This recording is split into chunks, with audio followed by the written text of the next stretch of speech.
Lindstrom, and today I want to talk to you a little bit about why you should limit your sugar intake. According to obesity.com, U.S. adult consumption of sugar has increased by more than 30% over the last 3 decades. The USDA reports that Americans eat over 150 pounds of sugar a year. First, I'd like to point out that it's very important to make the distinction between added sugars and naturally occurring sugars in foods like fruits and vegetables. Healthy foods contain water, fiber, micronutrients in addition to their sugar. Added sugar are the problem.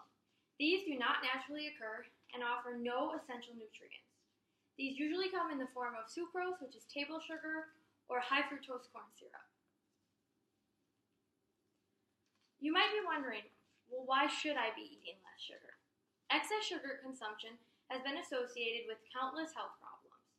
The number one leading cause of death in the U.S. is heart disease. Harvard Medical School did a study to see just how much excess sugar consumption affected cardiac health.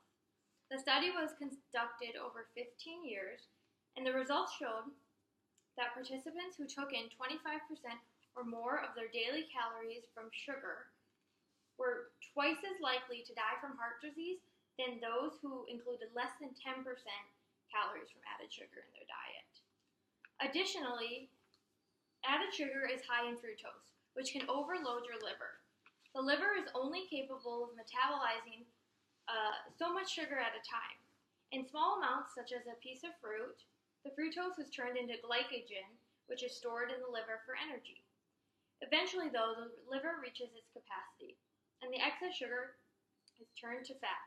If a person continually eats too much sugar, the continued fat storage can eventually lead to non-alcoholic fatty liver disease.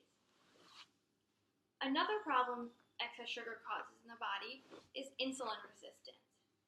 Insulin is an extremely important hormone in the body. It is responsible for regulating blood sugar levels.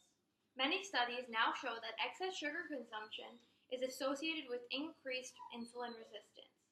This can then cause prediabetes, which can lead eventually to type 2 diabetes. These are just a few examples of effects that sugar can have on your body. Additionally, sugar is linked to increased likelihood of obesity, cancer, acne, fatigue, and so much more. So you might ask yourself, well, how do I fix this problem if sugar's in everything?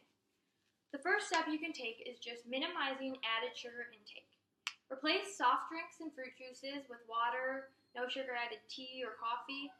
Instead of candy, choose a piece of fruit, and limit your intake of baked goods. Also, beware of products marked as low fat.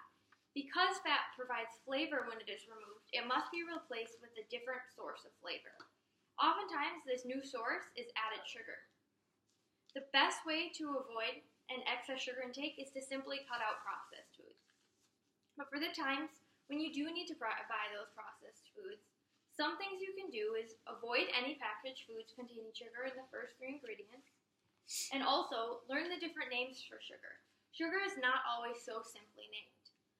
Some common sources of sugar in the ingredients list include sugar, sucrose, high fructose corn syrup, glucose, dextrose, cane sugar, agave, honey, and many more. If you look here, I have an ingredients list for a granola bar. The blue arrows indicate different sources of added sugar. Ordinarily, you'd look and you'd just see sugar and you'd say, okay, whatever. But then you can see all the different arrows add up to increase to a pretty large amount of increased sugar, or added sugar. Additionally, in recent years, they have added an category for added sugars. So instead of just seeing total sugars, you can see how much naturally occurred and how much the manufacturer added. Even foods that may be advertised as healthy can be loaded with sugar. But at the end of the day, I know we all crave a sweet treat once in a while. I believe that everything is okay in moderation. However, the junk food should be balanced with fresh food and exercise. Hopefully this presentation made you understand the importance of limiting your sugar intake and taught you a little bit about how to fix the problem that is excess sugar intake.